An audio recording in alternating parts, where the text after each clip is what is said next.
Let's look at 6 to 9. At which last time you will rejoice, even though for a little while now, by necessity, you are being distressed by various trials, so that the testing of your faith, a testing more precious than gold, which although it is destructible, is tested by fire, might be found to result in praise and glory and honor at the revelation of Jesus Christ, whom not having seen you love, into whom now not seeing but believing you will rejoice with unspeakable and glorified joy, receiving the outcome of your faith, the salvation of souls. Now, do you see any triads here? Praise, glory, and honor. Good. Praise, glory, and honor. Okay? These refer to the responses of the three different audiences that we have as we go through. So in our Egypt phase, it's learning to honor secular authority and authority structures. And so the praise comes from secular authority, from Egypt, as you enter into your promised land. The glory comes from God. He's the primary witness of our time in the wilderness, right? The wilderness is about, it's us and God, learning how to be his people. Okay? And the honor that we receive is the honor of shepherding his flock. Okay, so it's the promised land, those who are our primary audience in the promised land, the flock. Okay, so this testing of our faith is going to be found to result in praise and glory and honor as you enter into your promised land, so at the revelation of Jesus Christ. Now note that he says it's the testing of faith which is more precious than gold, which although destructible is tested by fire. So again, you get this kind of imperishable versus perishable contrast. Why is the testing of our faith so valuable? Does it show that you're worthy of the promised land? It does show that we're worthy of, and what is our promised land again? People. So the testing of our faith ultimately enables us to bring in souls for the kingdom. The salvation of souls. Yeah, and note what he's doing here. So he's framing this section by references to future rejoicing. Right? That's what you've got to stay focused on. So he starts out, at that last time you are going to rejoice. And he comes back to it at the end. You will rejoice with unspeakable and glorified joy, because you're going to receive glory. In between, though, okay, for a little while now, you are going to be distressed by various trials. Okay? And this word various, he's going to use it one other time in the letter where it refers to grace. It's usually translated manifold grace in that point. And I think the suggestion is for every trial we face, God has a grace that enables us to get through it. Mm-hmm. Okay? You are not going to face any trial that he has not given you the grace to get through. Okay? So persevering through, even though you're being tried by fire, and again, when we get to 4:12 to 19, he's going to describe it as a fiery trial that they're experiencing. That's the section that corresponds to where they currently are, the wilderness trial.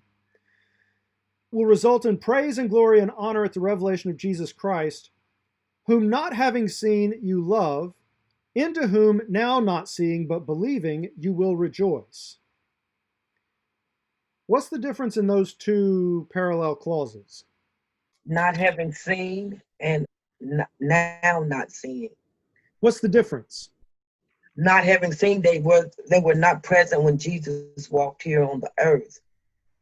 Okay, or now, it's saying those who have never seen him. Right. Right? What group of people would that describe? It describes those who are in Egypt. Mm-hmm. Right? The first part of the, they have not seen Christ. They've heard others talk about him. Right? They've heard others describe what Jesus has done. And as a result, they love him even though they have not seen him.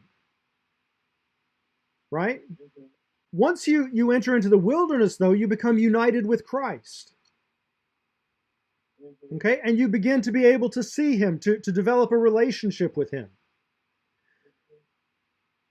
What often happens at this wilderness trial, though, the second half of the wilderness, after experiencing times of great intimacy with Christ, and your prayer life is productive and full, and suddenly it goes quiet, fade to black. You don't hear anything. Where are you? And so after you've seen him for a little while, there comes a time, and it's called the dark night of the soul, where you don't see him anymore. And you're doing what you thought he told you to do, but it's not working, and it's not producing any fruit. And you have people on either side of you saying, why in the world God doesn't tell us to do that kind of stuff? And at that point, you don't see him. And all you can do is trust and believe that you heard correctly. Right? And that's why you have to learn to hear him for yourself and not rely on what other people tell you. And that's why, again, this process turns each generation into eyewitnesses of the sufferings of Christ. Okay? So these two parallel clauses correspond to those who are in Egypt and those who are in the wilderness. The group in Egypt hasn't seen him. They've only heard about him, but they love him nevertheless. The group in the wilderness had seen him for a while and developed what seemed like a really good relationship, and then suddenly it went black. And they don't see him anymore, and so they have to just trust that, okay, what I heard last was what I got to keep doing. And so by persevering, it's essentially enabling them to be co-crucified with him. Right? They come to experience the cross, and by sharing in his sufferings, they will then share in his glory. So you will rejoice with unspeakable and glorified joy, receiving the outcome of your faith, the salvation of souls. And again, note, it doesn't say the salvation of your soul, because we're not in this alone. Right? Your perseverance helps those around you persevere and make it across to their promised land too. Right? We need one another to run this race.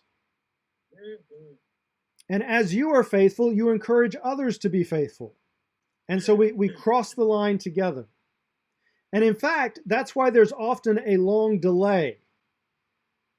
Right? In chapter 2, he's going to talk about us as stones being fit together into a spiritual house, right? Being built together into a temple, so to speak, a place for God to come and dwell. Well, you get in your place. You're locked in. But God can't come and fill his temple until every stone is in place. And so you're in your place, but Mary over there is not, and Bill over there is not. And so you have to wait. And wait. And wait. Meanwhile, nothing's really flowing or working because God hasn't, flowed down to pour out his glory, because he's waiting for Mary and Bill to get with the program and get where they're supposed to be. And the danger is that after you wait and wait and wait, you say, you know what, I must have just misheard, I'm done. And you walk away. And as soon as you walk away, of course, then the glory is going to come down, but you're not there. And so you miss out.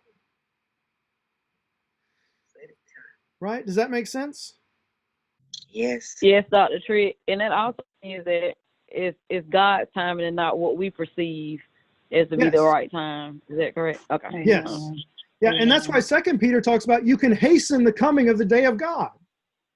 Well, how? By getting in your place and doing if everybody would just get in their place, he could come. The delay is because we got these people, oh, no, God's not really telling me to do that. I'm going to, continue pursuing this thing.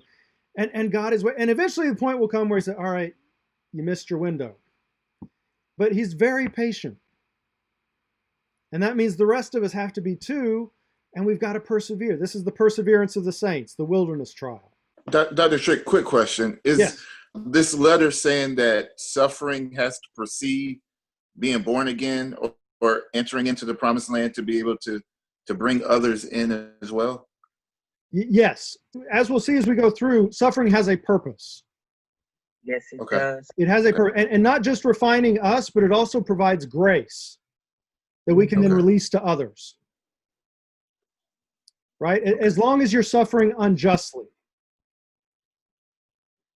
Right? If you're suffering because you did what you weren't supposed to do and are paying the consequences, well, that doesn't get you anything. But if you're doing what you're supposed to do and you end up suffering, Right. that stores up grace that you can then release to others. Okay. Okay? And as we'll see, there's a particular kind of suffering that characterizes each stage. Okay. So what is the promised land that he's talking about? Your promised land is ultimately what you were called and created to be and do. And so it's going to be the people that God is wanting to entrust to your care, preeminently. So the Right? people become our promised land and they become our hope also. Yes. Okay. Yes, yes. People are your hope, they're your promised land, they're your crown. Okay. Exactly.